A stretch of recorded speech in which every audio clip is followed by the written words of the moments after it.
So next up, we'll have Lieutenant Colonel Rob Lee, CEO and founder of Dragos Incorporated, Cyber Warfare Officer, the 91st Cyber Brigade, and member of the MCPA Board of Advisors. Rob? So, look, it's wonderful to be back in uniform. My talk, they just asked me to reach out. I love this organization, love this conference. They said, show up. Luckily, my commanders and all were like, yeah, sure, go ahead. They didn't tell me what to talk on. So they just gave me a free reign of back in uniform, and that sucks for y'all, but it's great for me. So it allows me to just talk about whatever I'd like. But I promise you it'll be useful to you, at least in a couple ways. So as you know, and if you don't know me, my background is all around OT and industrial control systems. So I'm so glad that there's people out there protecting intellectual property and private networks and PCI and credit cards and all that stuff, but I couldn't care less about it. I'm very much for the fact that I got 3 sons and want them to have lights and water when they grow up and good manufactured products. And we talk about critical infrastructure in this country, we talk about the critical part of critical infrastructure, which is those control system networks. And if you're in the military, you very much want those critical infrastructure networks, not only for your own missions, but also the floaty things are supposed to be floating, the sinky things are supposed to stay sunk, all that kind of stuff are those control systems. So I joined in the Air Force, and then spent most of my time over the National Security Agency building out that mission for the US government. Felt that I got the t-shirt, got the tattoos, I was like, I'm good, and punched, leaving a lot of capable folks to do this mission set. So I got a lot of questions on why I'm back. So I'm gonna go through that briefly. I'm gonna talk about what's going on in our country and internationally with the relations to OT security, and then give you some thoughts about where we're probably gonna take it from a military perspective. So one, just so I don't get flooded in the hallway, why am I back? I left almost a decade ago.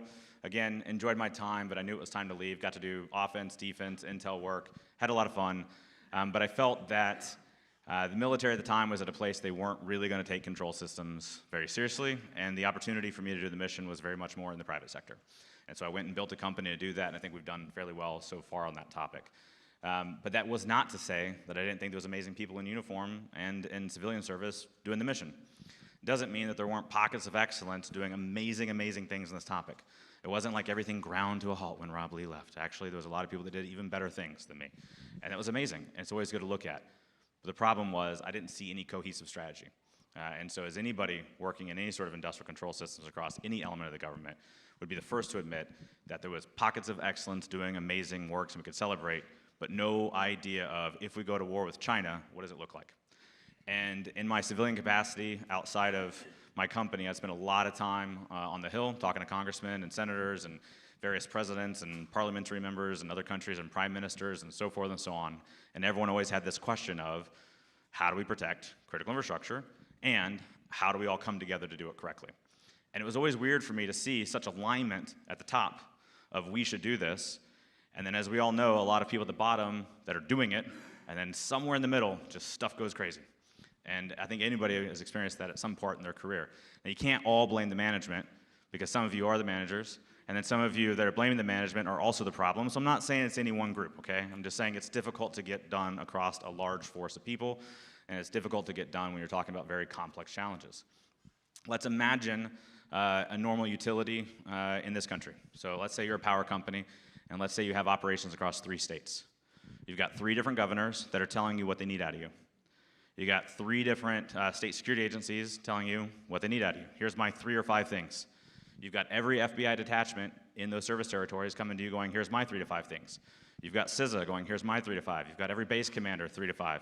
You've got, depending on the type of power you're orchestrating, you might have TSA, NRSC, or somebody else as well, could be EPA if you have water in there, telling you these 3 to 5 things. When you step back as the CEO of that company, you've been told by 20 to 30 different elements of the same government 50 or 60 different competing things to do. They sit back and go, I don't know. And the FBI says, call me, and CISA says, call me, and the guard says, if you ever need anything, call me, and everyone's going, call me, and it feels like a Carly Rae Jepsen song, and at the end, nobody's actually getting any work done. And so most people are just confused. But it is not a lack of amazing people. Nobody's got malicious intent. Nobody wakes up in the morning and goes, I'd like to be an asshole today. Not even the congressman you hate the most. Whoever they are, I promise you, they're good people that are truly trying to get things done. It's just everyone thinks their expert is the right expert. Everyone thinks their people is the right thing, and that's why they advocate for it. But that's very, very challenging. So when I got asked to come back in, I'd been in those congressional circles, and there was this discussion of, hey, we are trying to get this right. I was like, that's great. Happy to advise. I'm always down there, on whiteboard showing how the electric system works for congressmen and things, and trying to talk about how amazing work that's being done. If you just look at this unit, look at that unit, you go figure it out. And they came to me with, look, here's some authorities we put in various congressional discussions. It's going to get floated the right way. We think we're actually got a shot to get this done, and here is our time horizon for when we think we're going to go over with China. And for obvious reasons with a recorded presentation, I'm not going to get into the obvious things, but there is a genuine belief and assessment in the intelligence community and up to the president that we may enter a world where we're in conflict with China, right? That's not a surprise to anybody. Nobody wants that heat, by the way. China does not want the United States in the war. The United States does not want to be in that war. It's just our trajectories are colliding in our interests. #1 Air Force in the world, United States Air Force. #2 Air Force in the world, United States Army. Nobody wants to screw with the Americans, okay? Like, we just don't want that heat. So China would love for us to sit it out. And they've got plans and views about how to sit us out, and unfortunately, it directly relates to our critical infrastructure in the United States, even before our time of conflict. So on that backdrop, I was asked, hey, why don't you come back in? I was like, no chance. I love the military, don't get me wrong. But again, if you did it right the first time, don't ever be like, I could do it again.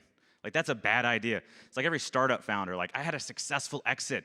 It's me, I'll go back, I'll do it again. No, it wasn't you. It was time, event, people around you, luck, everything in between. Don't think you're gonna get it right twice. That being said, it was a very clear discussion with me of, if you come in, we will give you all the lines of leadership support you need to go do the thing that we're talking about, which really was how to prepare this country, cross-agency, on OT response and OT security as it relates to the critical part of our critical infrastructure. And I got in, and I was like, okay, let's see what happens. And I told a couple people, I was like, sure, yeah, I'll do it. And then waiver after waiver gets applied and everything else. I'm like, oh boy, this is getting close. I remember talking to my wife, and I was like, I might join the military again. She's like, what now? How long has this been going on? I was like, for months, but I thought they were joking. And so it got close and close and close. And I ended up showing up, and they said, look, here's how it's painted out. Congress has tasked Cyber Command to do this. Cyber Command has tasked the Army. The Army has tasked the Army National Guard. The Army National Guard has tasked the 91st. So you're going to go back in uniform, and you're going to go to the 91st, and this is where you're going to get it done. I was like, awesome. They were like, yeah, you're going to be the XO at this battalion. I was like, no problem. What's an XO and what's a battalion? And they're like, all right, Air Force guy, welcome to the Army. And I was not expecting that, to be honest. But it is a lot more fun. I got to be honest. My Air Force ties went out the door on day one. I was like, yeah, Chair Force. I was ready. I'm all about the Army. I figured like the Navy is the only service I haven't been in now, and I'm not doing that ever. So I'm ready. Gonna get some new Army tattoos. But what I found the moment I walked in was an amazing amount of support. My commander's amazing. My brigade commander's here in the audience today. He's amazing. And you know me. You know I'm candid. When I was in uniform the first time, I remember as like a dumbass lieutenant writing the article of the failure of Air Force Cyber, calling out the 4-star. If my command was not amazing, I would tell you. It's easier this time. And we have amazing people at every single level that want to get this right. And so my first message before we get into the OT stuff is, if you got that itch, if you're thinking like, man, I could do it, I want to come back, you should. It's good. The water's warm. You'll find really great folks. Coming from active duty, I was like, oh man, is the guard going to be like weekend warrior-ish, and like we're all going to be like, hey, Rob? Nope, none of that. It's a professional military after years and years of combat, and it is just amazing to be back, and you all should consider it. If I can have 3 sons, a company, sit on various government boards and everything else, and then still have time to do this, I promise you can too. Okay, it is absolutely accessible, and you will find that it is a very fulfilling thing to be back in service. Where are we at in the government? Where are we going? Where are we at in the OT community? If you've listened to any of my talks over the years, you'll know that for a long time I've killed the hype. I said, hey, you don't take down a power grid with a phishing email. There's not one grid, and that's not how physics works. And so a lot of my time and media and testifying in Congress and things was saying, hey, we got to take it seriously, but don't be freaking out now. We've got some time, and here's the things we need to do. And I've been doing that for over a decade in front of Congress, and so you'll notice a market shift with my terminology. My last time to testify in front of the Senate, I said, I think time's up. I think we've crossed that divide. Back in 2022, the first time ever, we saw an adversary build a capability called Pipe Dream, which was a unique capability framework to go after any type of industrial control systems that were modern and be reusable cross-sector, cross-time. It's a forever capability. You can drop this capability and target servo motors on unmanned aerial vehicles. You can target water pumps. You can target gas turbines. You can target carbon crackers. It's all the same. It's all, we've gone from very heterogeneous, diverse technology stacks to very homogeneous infrastructure, where a carbon cracker in Dammam, Saudi Arabia has a lot in common these days with an electric transmission substation in DC. It's never been that way before. Once upon a time, when I was back in the original time, and the Joint Forces commander would say, I want to go take down that site, and they go around the room, they don't want cyber, they don't want air, they just want capabilities and effects. And they go, how do I take down that critical site?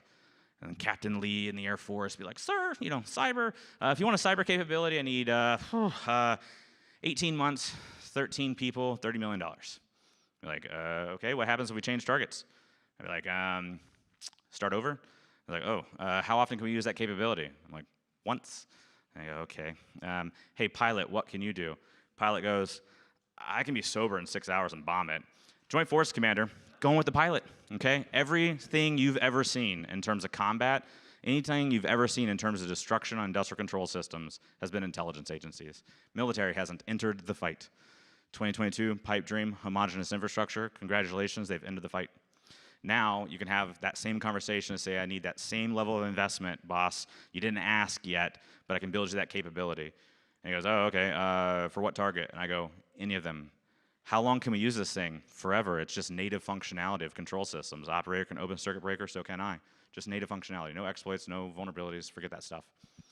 Goes, for $30 million in like 18 months, you will create a forever capability that I can do disruption or even physical destruction at any of my targets through cyber. I'm like, yep, that is a credit card swipe. And every military around the world is doing that right now. And we've got insight into a number of them that are developing those capabilities. We're going to go from low frequency, high consequence attacks to high frequency, high consequence attacks. And just on the honesty of it, we're not ready. We're not even close to ready for that discussion. There are some people winning. There are some companies winning. There are some companies doing a damn good job. It's not through next gen, AI, ML, whatever. It's through the basics. It's like the SANS ICS 5 critical control stuff getting rolled out of these companies. They work. I remember testifying in front of the Senate last time. This congressman was like, what are we doing on quantum to stop the Chinese? And I was like, respectfully, Senator, that water company doesn't have a firewall. We want to start there, right? That's where we need to start. When they do that, and we get to that point, when we learn to have encryption, we'll talk about quantum encryption, okay? But we are a little bit behind that. So the basics win, and they win over and over again, but you got to apply them. So we're in a place in this country right now where we've never had more vulnerability because of the digitization, the homogeneous curve, kind of all of that. And I can't solve everything for everybody, and neither can all the people in this room. But here's the one thing that I'm desperately back to solve, and I've got a lot of people behind me doing it, and a lot of amazing folks at the 91st as well as across the military doing it. And it's one simple thing. If you're an asset owner and operator, what is the relationship, role, and requirement of the US government on this discussion?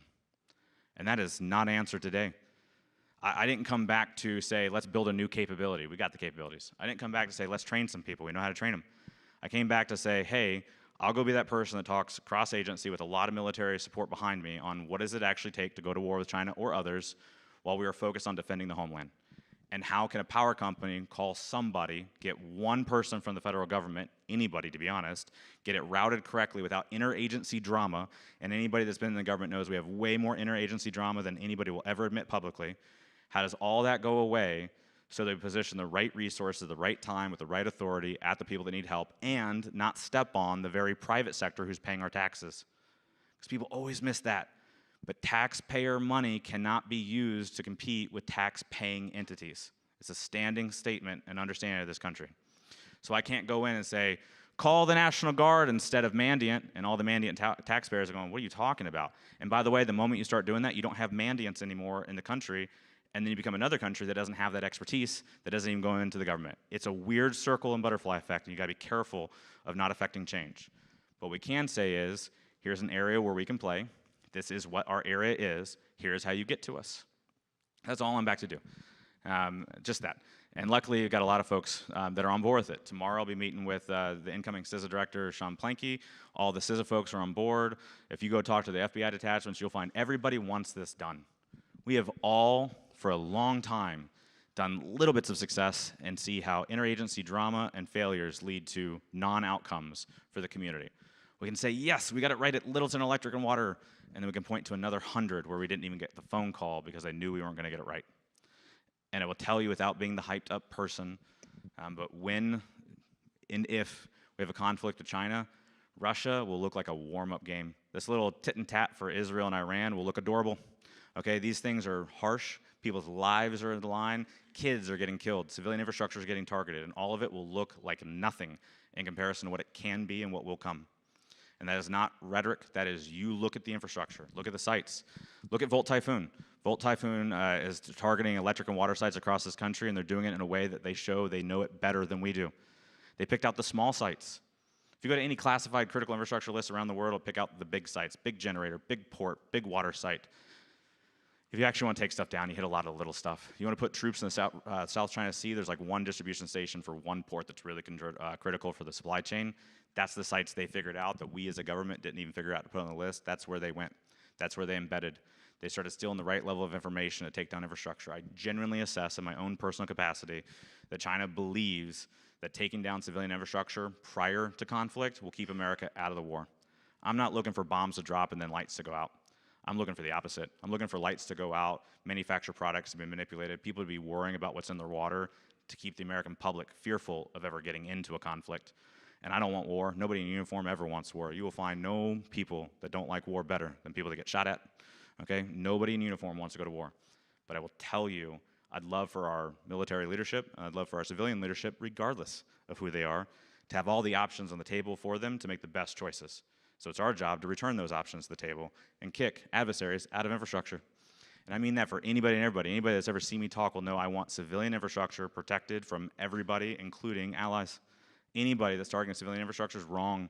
Every 35-year-old mom deserves to go home to her 5-year-old kid. I don't care where she grew up.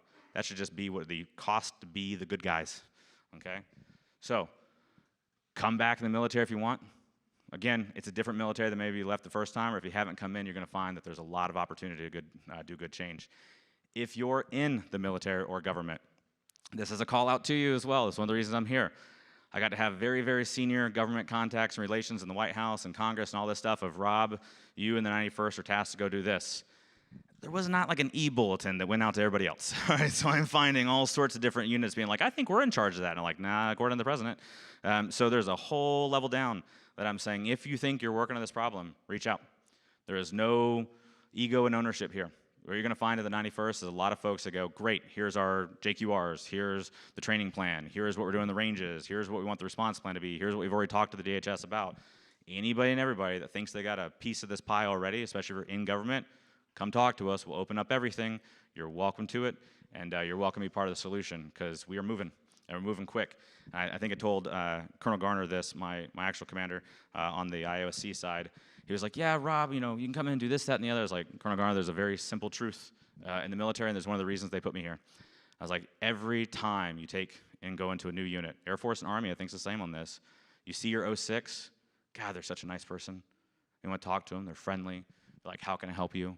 That's awesome. The XO or the DO, such an asshole. Every place you ever go, all right? They're a jackass. They're there to like put you in shape and make sure you're okay or help you out of the military. They just seem like the biggest jerk in the world. Spoiler alert, those XOs become those 06s that are just so friendly and so lovely and help. It's part of the roles. Everybody knows it, okay? Everybody knows what the roles are in the military and how to play those roles. There's a reason I'm in an XO slot. This is gonna piss off a lot of people to go, yeah, we're in charge and we're doing it. And that's okay, because you're not my enemy. But I'm going to go to war with a bunch of people that are, and I don't have time to fight China, Russia, Iran, and the United States Army, okay? So I'm going to pick 3, and those 3 I'm going to start with. So if you're in, come talk to us. If you're not in yet, come join us. And if you're not either one of those things, especially if you're on the periphery or in the mission itself, the asset owners and operators, know that we're getting our stuff together in a better way than ever before.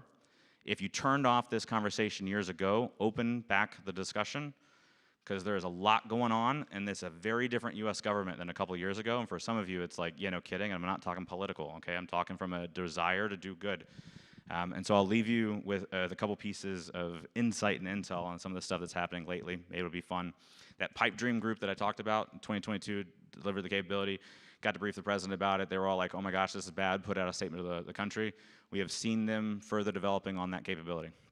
They didn't go anywhere. So we know, we assess with high confidence that they are still developing that capability and targeting some new locations. We are assessing with high confidence there have already been infrastructure outages in this country. So I know this is public, so I gotta be careful here. There's gonna be some journalists be like, Rob said, like, not exactly. But we already know there's been some infrastructure outages in this country that were cyber related that did not get identified as cyber related. And it's not the adversary thinking, let's go do attacks. What has it all been? It's been adversaries embedding in, trying to learn and get ready, and making mistakes. And in these industrial control system environments, you can make mistakes fast, and mistakes can lead to loss of life and property. Nobody's dead yet that I'm aware of from a cyber effect inside these cases that I'm talking about, but we're already starting to see infrastructure outages in this country that are cyber related that the best we can tell, we can't get to it any other way than classified intel. Why? Most companies aren't looking inside of their operations networks. We built all these walls to say keep out. If you look at any standard framework, et cetera, it's very preventative biased. It's password, access control list, segmentation, anti-malware, et cetera. It's not, let's monitor this stuff and see if the cat's dead inside the box or not. And so if you look inside of our infrastructure, you'll find a lot of stuff happening. It's not all scary. There's a lot of good asset owners out there doing good work. But I'm telling you, these things are already happening. The Spanish outage in the Iberian Peninsula, I got to have some conversations with some people involved and do some things, right? There's not many people that respond to power outages in the world, so every now and then I get a phone call. And when I got that phone call, it was, we have no idea. We weren't doing the collection of data ahead of the incident. We weren't doing the monitor ahead of the incident. All that data is transient, it's gone. We actually don't know if it was cyber or not. We think based on what we see, it wasn't. I don't want to be in a place in the world where advising the president and CEOs across the country of, we're not actually sure, but maybe it wasn't. That's a big problem. That's a big piece of what we're all trying to fix regardless of the government side of the house. So understand that this is already happening. This isn't rhetoric, this isn't it's coming. I know on a personal basis a number of these things that have already happened where the asset owner said, oh, it was a maintenance issue, and it most certainly was not. Things are moving quickly. The work you're putting in here today, even showing up at a conference, good job. I'm preaching to the choir in the sense that you're already in the room, therefore you're already like, this is relevant to me. There's a lot of people outside this room. One of the problems in doing cybersecurity is you turn into an evangelist real quick. It sucks. When I got to do offense, I got to do Title 10. I never had to convince my boss about being able to do Title 10. They were directing me. On the defender side of the house, you have to go convince your boss that it's worth doing security. That's the imbalance. Defenders have the upper hand technically, but the imbalance is having to convince people to be able to do your job. It's hard, but it's worth doing. It's material. It matters. And I promise you, if you put in the work like you are today and share the knowledge you have, you're going to find that an open community and a quickly progression discussion. I get to have conversations at most of the board level of many of the Fortune 500. Board members and CEOs are actually getting it faster than their CISOs. The community is changing fast. There's never been a better time to be here. If you want to come back to service, come on in. If you're not in service already, I promise you you're in service in another capacity. Go spread the word. And otherwise, realize that that simplified government message, we're getting there. We're getting there fast. And we're going to do our best to get there fast enough in the event horizon we have. So with that, I'll leave it, and I'll be out in the hallway for any questions. I don't do the questions in the middle of the talk. When people are like, I got one question, it's more of a statement, but I want to keep everybody in their seats for 5 minutes while I make a point. That's not fun. So I'm going to be outside so you can do that, but we're going to leave from here. All right, thanks, everybody. Take care.